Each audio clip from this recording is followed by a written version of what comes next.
Despite their differences, the US and China have gotten by for decades up until recently. On human rights matters such as worries about repression of Muslims in Xinjiang or suppression rights in Hong Kong, the two nations are fervently alienated. In Washington, there are fears that China's astounding economic growth and its accomplishment of technological and scientific parity in many key industries of the future threatened America's lead position in the world. China is seen as working hard to position itself as the most powerful nation in the planet. And if that's not enough of a hot mess of challenges, a bipartisan group of US senators and House members have followed on the trip to Taiwan by House Speaker Nancy Pelosi, who defied both the White House and China in urging her not to take that trip. China sees Taiwan as part of its sovereign territory, but the deal has been that China won't take the island by force, while the US promises not to recognize Taiwan's independence. That ambiguity has kept the region stable for decades. In protest of Pelosi's visit, China halted many bilateral talks and collaboration on everything from climate change to drug trafficking to regional security and military coordination. And President Joe Biden has stalled any action on lifting trade sanctions imposed by his predecessor, Donald Trump, on Chinese imports. But despite the downward spiral, the two nations are doing more than $700 billion a year in bilateral trade. So, are the relations between the two biggest powers in the world, China and the United States, really on an unstoppable collision course? What are they really? Strategic partners, strategic competitors, or strategic enemies? And what does it mean to the world? This is All 24 News special coverage.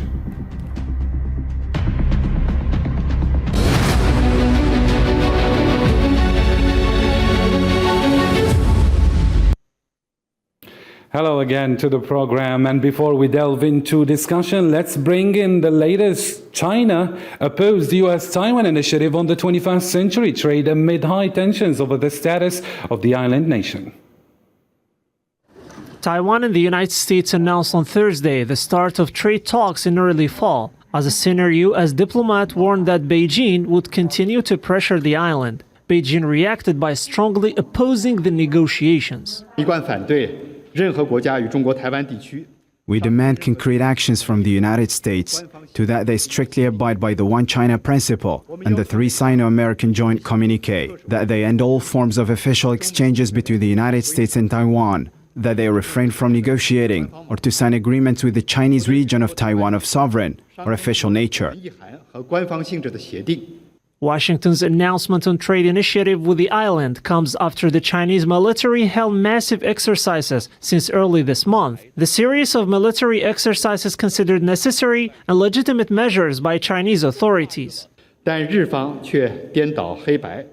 series of military exercises conducted by the Chinese military in the waters near the island of Taiwan are necessary and legitimate measures to counter the major provocations of the United States and the separatist forces of Taiwan independence, and to resolutely safeguard the national sovereignty and territorial integrity.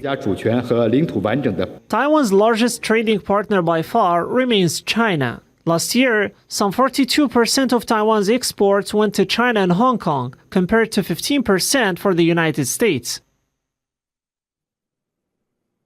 All right, let's bring in our guest. Joining me live from Geneva is Mr. Artem Olinyek, a political scientist and president of IAPSS, and from France, Frédéric Setougallo, an international relations and diplomacy analyst, as well as from Washington, D.C., Mr. Eugene Chasovsky, senior Eurasia analyst on political, economic, and security issues pertaining to Russia, Eurasia, and China. Very great to be with you all today, and thank you for joining us. A very warm welcome indeed. Let's start with you, Mr. Frédéric Setougallo. I really want our audiences here to really get to the bottom of understanding why does Taiwan matter so significantly to China strategically? Yeah, thank you, Karim. Well, there are many layers and complexities to this dynamic, and I guess we've seen over the last 2 to 3 weeks how the different events have unfolded following Pelosi's visit to Taiwan. Now, from the perspective of China, well, Taiwan has always been a part of China. And so this is where the tension is. There is a misinterpretation of the One China principle and also the One China policy.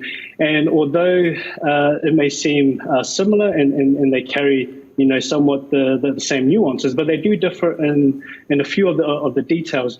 And so the critical or the underlying issue here is that China does not see Taiwan as a separate nation, and whilst the US and I guess other countries within the region are somewhat pushing for some level of independence, and I know that's probably quite a controversial statement there that I've made there, but China sees Taiwan as part of its territory, and obviously the visit by Pelosi is a threat to this sovereignty and as well as its territorial area. And so, not to mention the way the world has shifted in terms of the focus on the Indo-Pacific.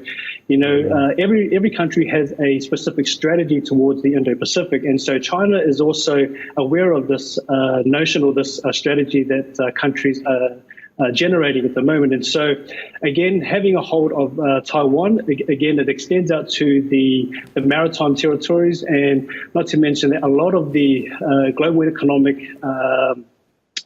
economic activities occurs within these waters. And so, again, from the Chinese perspective, it is very critical that Taiwan is a part of China. And so anything that sort of intimidates that or undermines that authority, that territory, and also the sovereignty of China, it won't be tolerated from a Chinese perspective. Very nice indeed. Thank you for all these clarifications. And here, Mr. Eugene Chasovsky, as we witnessed, China's government earlier this week accused Washington of jeopardizing peace after U.S. envoys began trade talks with Taiwan aimed at deepening relations with the self-ruled island democracy claimed by Beijing. Are relations between the two biggest powers in the world, China and the United States, on an unstoppable collision course?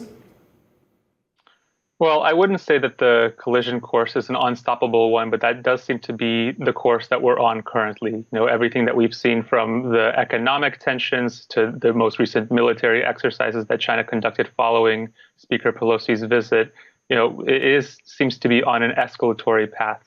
However, that is happening in a gradual manner, relatively speaking.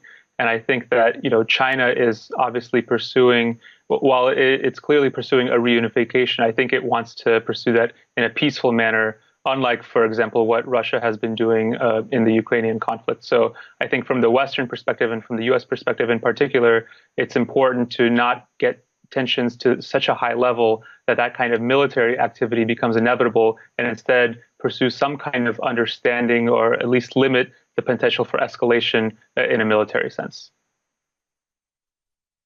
One of the surprising things after Pelosi's visit was that while President Biden did not ask her not to go, the National Security, the Pentagon, various national security officials who work for President Joe Biden were very concerned about her visit and thought that it would be a trigger. What does that divide in the U.S. government mean, according to you? Different types of political systems comparing the U.S. to China. So even with a visit of a high caliber such as Speaker Pelosi, this wasn't necessarily a top-down directive. And as you mentioned, there were some administration officials that didn't find this visit to be a particularly opportune time for it. So the U.S. has a decentralized form of power. There are various political actors that shape and make China policy, and especially when it comes to the Taiwan relationship. So in that sense, it's something to be managed, but it's not going to be necessarily always from a top-down perspective, whereas countries like China or Russia can be more in a position to rein such activities in. Mr. Artem Olenik, can you hear me? So perhaps you could make a comment about this divide that we were just talking about with Mr. Eugene. I think that these two powers, the biggest and the most important powers, United States and China, couldn't make a serious confrontation in our near future because of three types of things: economically, political, and diplomacy. If you can see on the political sphere, yes, of course, Taiwan, for example, hasn't worldwide recognized as an independent state, like a sovereign state all around the world. But all at the same time, Taiwan has a grow economic ties with People's Republic of China, with South Asia, and exports more than 60% of misconducting industry to other states. So if, for example, Peking tomorrow will decide to escalate some processes in Taiwan Straits, that will be more economic hit only People's Republic of China than Taiwan to, in vertical comma, reunification. In this case, we don't say that in the near future the question of reunification politically of People's Republic of China and Taiwan will be. At the same time, United States for about 20 years are refused to politically openly support of Taiwan states. So you see that Nancy Pelosi is one of the biggest and most important politicians that visit Taiwan for several decades. I don't mean even group of Congress or Senate. They are from time to time visit Taiwan, but it's not a strong political message. And visit of Pelosi is mean for the region that United States remain in the region. And despite NATO, despite their allies out the NATO, like Australia, New Zealand, and other states in Oceania, in Pacific Ocean, United States will be with their allies and support their intention on democratic and political way to save their freedoms and, of course, to some economically opposite the Peking. Very nice. And Mr. Fitirikasi Tugalo, what do you think, according to you, is fueling American worries regarding China? Well, I think the underlying issue is that, we've moved on from a bipolar world into a multipolar world.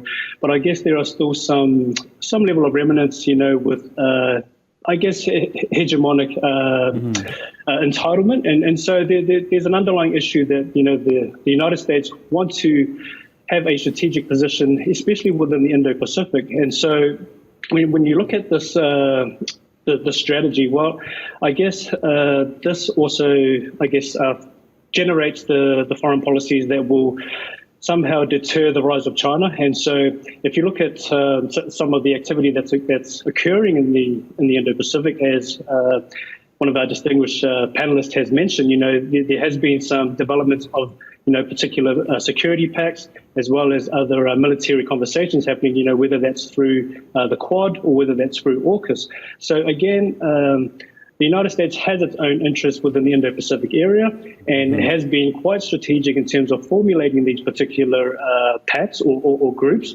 And so in order to deter the rise of China. But again, one of the things I will mention is that the United States is aligning itself with other countries that have similar democracies. And so I guess this is probably one area that's quite problematic when you look at it from a perspective of China, is that, the definition of democracy can be quite broad. And so the United States are quite interested in this shift into the Indo-Pacific and is trying its best to deter the rise of China. And ultimately, it goes without saying that the United States still have the intentions of remaining at the top in terms of a US-led order in terms of the global perspective. And so that is what I believe that is underlying the underlying concern or the issues with the United States at this point. Yes, thank you indeed. And Mr. Eugene Chusovsky, since 1979, the United States acknowledged the People's Republic of China as the sole legal government of China, recognizing the One China policy. The One China policy has subsequently been reaffirmed by every new incoming U.S. administration. Yet we see that the U.S. is continually arming Taiwan and affirmed in multiple occasions that it will interfere militarily if China attempted to invade the self-ruled island. What are your observations about this? Well, this is a policy that has been in place for decades, essentially of strategic ambiguity. So while it does not recognize, the U.S. does not recognize Taiwan as an independent state, it does want to send the message that it is willing and able to protect or to help protect Taiwan in the event of a military confrontation, which I think at this stage both the U.S. and China would want to prevent. But given the tensions that we've already discussed in a number of areas, the chances of that, while still relatively low, in my opinion, are growing gradually. And so I think what we've seen as a result of the Russian invasion of Ukraine and the economic implications that it's had, throughout the world, whether that's energy, food prices, things of that nature, that would be on a much higher scale if we would see something like that from a U.S. and China standpoint. So again, I think from that standpoint and from their much more cooperative economic relations, that is something both sides hopefully can try to avoid in the future. And Mr. Eugene, are you with the idea that goes that a lot of Americans look at what they see in China and Taiwan and Hong Kong, and they find, for instance, the zero COVID policy where many people are locked in their residence, and at the same time in Hong Kong where massive protests were put down, or they see Taiwanese that worry about, their future autonomy. So that sort of affinity that many Americans feel for, let's say, freedom. Well, I think there's a number of these different aspects at play. As the previous speaker mentioned, there is a support for like-minded democracies, so to speak, from the U.S. and Taiwan. Obviously, plays an important role in that sense. But there's also strategic reasons for the U.S. to be involved in this area. Things that we've already mentioned, like the AUKUS deal and the Quad. So I think it's the combination of those things. From an American perspective, there's a lot of different things that play there that drive both from the government level, but also from the social level, that shape this kind of policy when it comes to Taiwan and China. And also, Mr. Eugene, Kurt Campbell, who is President Biden's coordinator for Indo-Pacific affairs, a long-time Asia hand, that is, he's actually said, don't believe the Chinese on the peaceful reunification, which is not the agenda that the Chinese are seeking, and that they use Nancy Pelosi's trip as a pretext to position itself. Better to take advantage of this moment, a fairly strident statement, don't you think? Well, I think this speaks to more of the strategic perspective where, regardless of what China's intentions are currently, the U.S. does look at the capabilities, the military capabilities, which are growing and which China has demonstrated, in recent years and especially in recent months. So in that sense, if the military response is not the most likely outcome, it's something that the U.S. And the West does take increasingly serious as a potential outcome. Very nice. And Mr. Fitorica Situgallo, is there any way to get back to a healthy relationship between the two? I think anything's possible at this stage. Whilst the many encouraged policy not to visit Taiwan, which included the Biden administration, the issue is that the relationship has deteriorated significantly, and whilst it has on this occasion, and there's even talks of not talking about the military arrangements, also some anti-narcotic aspects, and then also not to mention the climate change. And so whilst all these factors are critical to especially the two biggest economies in the world, there is still the possibility that we can see this relationship being patched up, because both the United States and China are aware that they are the two strongest global leaders that we have right now. And so, as some of the speakers have already alluded to, any sort of collision caused between the two countries will be catastrophic, not only for the two countries involved, but the rest of the world. And so I believe peace and stability is a priority on with both China and also the United States, despite the tension and despite the conflict that is occurring right now. But to answer the question, Karim, yes, there is definitely a room for improvement and a room to have these diplomatic discussions. And Mr. Artem Olinek, President Joe Biden repeatedly on several occasions showed a relationship of trust with President Xi Jinping back when he was a vice president.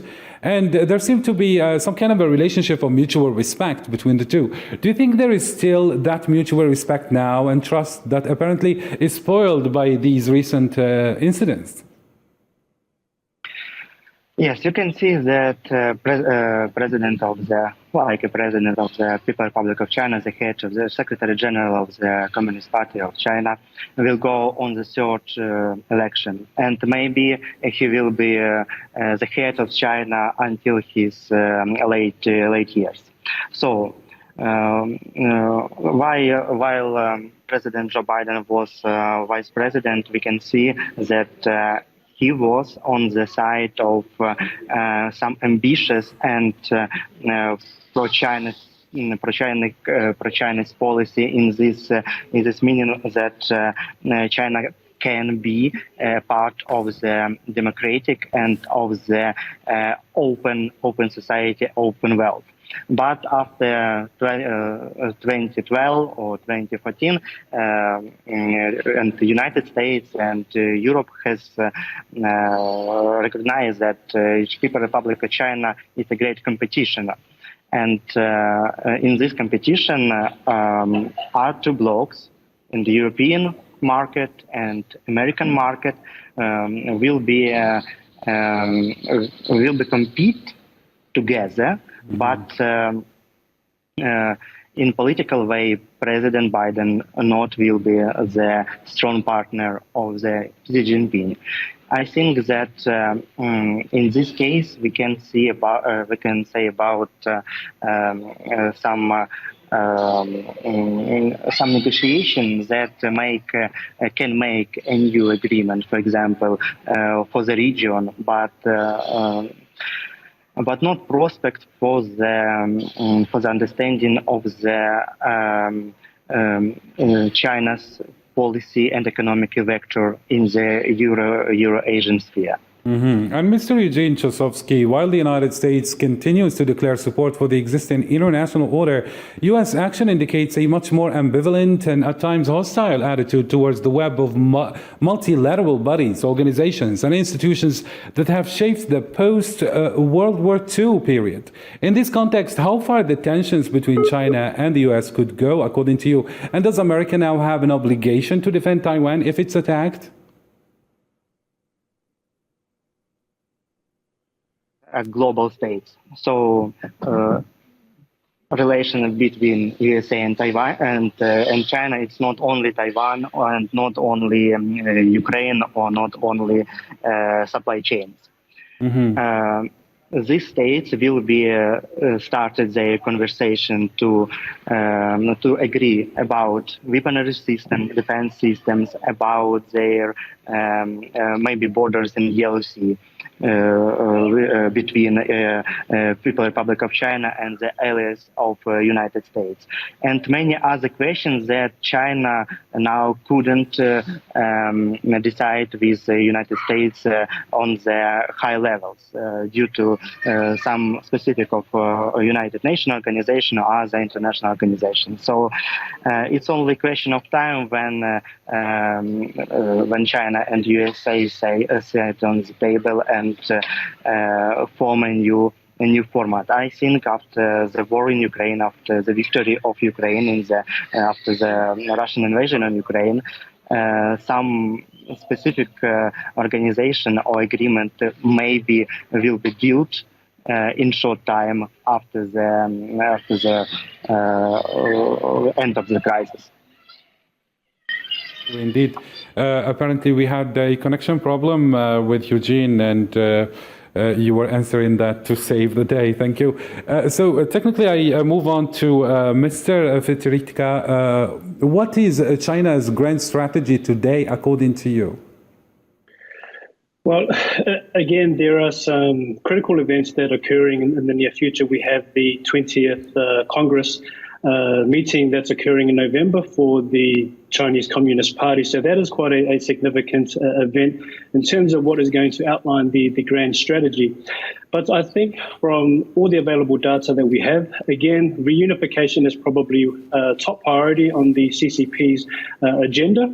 And so anything that undermines that, anything that interferes with that, whether that's the US or any other country, China will not take that lightly. And as seen earlier in the month, following Pelosi's visit, China did not hesitate to exercise its military drills, again, probably sending a message to not only the United States, but the rest of the globe as well, that, any sort of interference, will not be tolerated. And so the grand strategy is, again, not only the reunification, but China also sees themselves as a top player, in terms of the global world order. And again, as you already alluded to, Karim, we've moved from a bipolar into a multipolar world. And so China has been also strategic in terms of, developing, bilateral relations and also multilateral relations. And you're seeing the involvement of China in the, not only in the Pacific, but specifically within the Pacific Islands as well. A couple of months ago, we had the issue with the Solomon Islands, signing a particular agreement with China. And obviously, Australia and the United States had shown, some animosity towards Solomon Islands, in relation to their strategy. But the point that I would like to highlight is that because of the world that we live in now, countries have a right to the autonomy, a right to the to the autonomy to make these decisions. They're no longer aligned with your traditional partners and traditional allies, but you're now exploring different options, and this includes China. And so I believe one of China's strategy is again to provide another option from what we've known in the past, whether that's in the United States, whether that's France or the European Union in general. And so again, the overall strategy is to provide other options and other alternatives other than the traditional players. Very nice indeed. And since Mr. Eugene is back with us, can you highlight, please, how dangerous is the Taiwan Strait for America and the rest of the world? Well, that depends on how things shake out, obviously, with the latest, militarization and increased military exercises that we've seen take place. But as I had mentioned before, I think both the U.S. and China have an interest in making sure to prevent the military phase of such a competition from playing out in a major way, just from everything that we've discussed already in terms of the economic implications. It's also notable that, China and the U.S. also share some things in common and shared interests in common when it comes to climate change, for example. So I think it would be important to focus on those areas of mutual interest and try to mitigate against the conflict in terms of Taiwan and especially the military phase. And moving on to Mr. Artem Olinek, do you think that the U.S. fears over China is something legitimate? I think that United States can deal with China in several cases, but it all depends on their political and diplomacy actions. For example, China has started their geopolitical project Silk Way, or for example, they are very have great investments in Central and South Africa states. After that, China has in proportional effects on some states on the Balkans and other. So if China will provide their policy in this way, China will be some opponent for United States. And the question of Taiwan, the question of Uyghurs, the question of Tibet and other regions will be on the agenda for many years in this decade. But if China will change their policy and, for example, when China refused to cooperate with Russia and refused to help there to slow down effect from sanctions from the West. After that, Beijing and Washington can deal.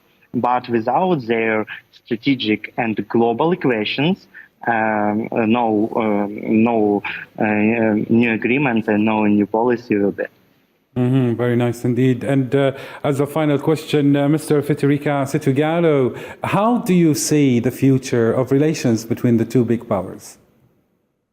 Well, like any relationship, it starts with a conversation. And whilst there's a lot of conflict and a lot of tension at the moment, as some of my distinguished panelists have already alluded to, again, looking at areas of mutual interest and whether that's, again, anti-narcotics, whether that's discussing military arrangements, but then also climate change, which is quite a significant topic of our time. And so in order to mend the relationship, there needs to be a dialogue that occurs, even if we don't have the conversation regarding the tension that's occurring in Taiwan, but at least have the conversation.